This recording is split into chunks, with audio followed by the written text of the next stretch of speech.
So this is the August 2025 edition of what I've been writing with lately. This is the series in which I talk about the pens and pencils that have been on my desk this past month. Not a set of reviews or recommendations, just what I've been using. We start off with this. This is the Pilot G2 Edge. And I was a little surprised recently when I saw there was a new version of the Pilot G2. It's called the Edge, and basically it's this exact same as the old one, except there's this laser etched pattern on the body. It's a little bit lighter than before. It's not clear and just slightly patterned. It's kind of like almost like a carbon fiber pattern to it without using that faux carbon fiber, but it's just plastic that's been, I don't know, laser etched is what they said. Same grip, same internals. We have the color coordinated button, but past that, it's just a standard Pilot G2. They're available now. They're all over. You can find them on Amazon and whatever. It's the same Pilot G2 that I still love. I know a lot of people have found it to be a little bit dated and moved on to their Energels and Sarasas and all, but I still have a soft spot for the original G2, and I was happy to try these out. It's nothing revolutionary. In fact, I like the grip less than the old one, but yeah, it's cool. It's cool that they're making some changes. Next, we have this. This is the Zebra G750. They released it in this pearl color, sort of a, kind of like a white with a little bit of sparkle to it. And it's the same G2, same gel refill that lasts for like just 2 days or whatever of writing. I did a couple videos about this getting released, and then a video about how far this refill, it's called the JK, like just kidding type refill could write. And it's not very long. So that's a real weakness for the pen, but I think the white's okay. I prefer the black, but I was just happy that Zebra is doing something with their G series. Remember, they came out with the G750 and the G450, which were really big news at the time, and they announced them a pretty long time before they came out. And I think everyone was excited because they were doing something besides the all metal. That's the F701, and the G is the gel, the F's are the ballpoint. Anyway, they released them. That was great. People liked them or they didn't like them based on, it's too big, it's a bad refill, I don't like there's plastic in it, whatever. I really like the G750. I still use that pen a fair bit. I usually use it with an Acro refill. That's the ACRO from Pilot. That's a ballpoint though. And this refill, it works fine. It just doesn't last long enough. Anyway, this is available in white and you can find it quite easily. I have been using a fountain pen, which is not something I've been doing a ton of recently. I've been playing a lot with retractable fountain pens, but this one is the Faber-Castell, I believe it's called the Hexo. Let me see. Yes, the Hexo. I bought this one off eBay. I got a really good deal on it maybe a year ago. And I used it for a bit, and then I didn't use it for a long time. And just recently, I opened up a desk drawer, and it was sitting right there. So I cleaned it and inked it. And it's just a nice everyday writer. It's quite wide, has a comfortable grip. It's all black, which is very cool. I don't remove the sticker yet. I usually leave these on. But this is the medium nib in the Hexo. It's a nice wet European style medium, and I'm just using this standard, I think this is a Waterman blue ink, like very standard. It uses a standard international cartridge in the short, so this is a very kind of everyday plain Jane setup, and it's been a kind of no nonsense, easy to use, always ready to go fountain pen. So I've been just liking it from just the fact that I don't have to think too much about it and I can pick it up and write with it, but it's a fountain pen. So that's the Faber-Castell Hexo. I've been using this again. This is the Leuchtturm1917. I think it's called a Der Griffel #1. And this is this all metal pen. It has this twist cap. And, I did a video about this. I don't know when it came out, maybe 2 years ago, 3 years ago.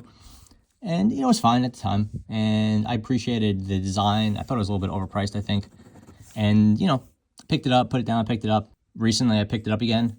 I put this refill in it. I have a needle tip refill in it, so that's quite cool. This is a Meister refill. I can't figure out that second word, but anyway, it's a gel refill with a needle tip. Works quite well. It's not like exceptional, but it's a good fit. I like having the needle tip in a pen like this. I just think it looks cool. It's also a little bit of a surprise, and it's just a perfect fit. I'm not sure if you could see the tolerance there, but it is spot on, perfect fit. So there's no rattle or anything like that. Just very solid, fun little pen. This action is fantastic. They really nailed it when they designed this pen. So I have been enjoying playing with it. And just, it's small, it's well made, it's comfortable, it's fun to use. I've been meaning to talk about this pen more. This is the new Jetstream Prime Single Twist, Jetstream Prime Twist Single, something like that. But it's a Jetstream Prime from Uni. This is the single. It has the twist action. It has the SXR 600 refill in there, which we all know is fantastic. And there was a Jetstream Prime. So Jetstream Prime, there was a single click, a single twist, and then there was a bunch of multi-pens, like I think 3 or 4. And then a couple, maybe like 2 months ago, Uni re-released the single twist, that's this, at a new higher price point. I think it was like 40 bucks, so it was expensive. And they re-released the twist 2+1 or 3+1, I can't remember what it is, which is I think $50, $60. That's the even higher end one. That's the one that was the previous most expensive Jetstream Prime. And so I bought this. It is kind of like a slightly improved version of the original one, which is still for sale, by the way. You can get those for like 20 bucks. Has a new clip, kind of this black split clip. All of the jewel stuff that was on the top that made that the original ones had, which are kind of like ugly and pointless, all that stuff is gone. Full black, very minimal on the logo front. It's really just Uni Jetstream, and that's it. Has a nice twist action, much slower and more controlled than before. It is this like matte finish with the gloss middle and then the matte metal. It's really nice. It's expensive for what it is, especially considering that you could buy the older ones, but the SXR 600 refill is fantastic. It's one of the best refills sold today, and that is like $10 alone, and you're getting one of them in here. So this is a pretty cool pen. Jetstream Prime has always been a just fantastic line and really underappreciated, but it's an expensive pen, so you got to keep in mind that if you're price sensitive, you could consider like consider one of the older ones. There's a click one that you can get for like 15 bucks in the old Jetstream Prime. But anyway, this is that I've been using a lot, and I'll probably do a full video about this one. I just haven't picked up the multi-pen yet. Lastly, I've been playing around with this. There's that company Rytech, and I haven't talked a lot about them, but they're really big on social media. Like they're really big on like TikTok and things like that. So I picked up a few of their pens. This one is called the Switch, and basically it's a pretty standard looking gel pen, except it has a switch here. And basically what it does is it has a silent click, and you switch it, and it has a loud click. That's it. It's not like a giant feature, you know, it's more of a novelty than anything else. But I've been curious what the deal with Rytech is, and they make some pretty good gel pens, you know. These are like white labeled pens, I believe, from a larger company, but they're still good pens and they're kind of cool looking. I like this yellow color. I've never seen a switch mechanism like this before. They have other gel pens where you can extend the refill by turning it, which kind of makes it seems like more the obvious option. Just have a silent turn extension as opposed to the choice between a click and a silent click.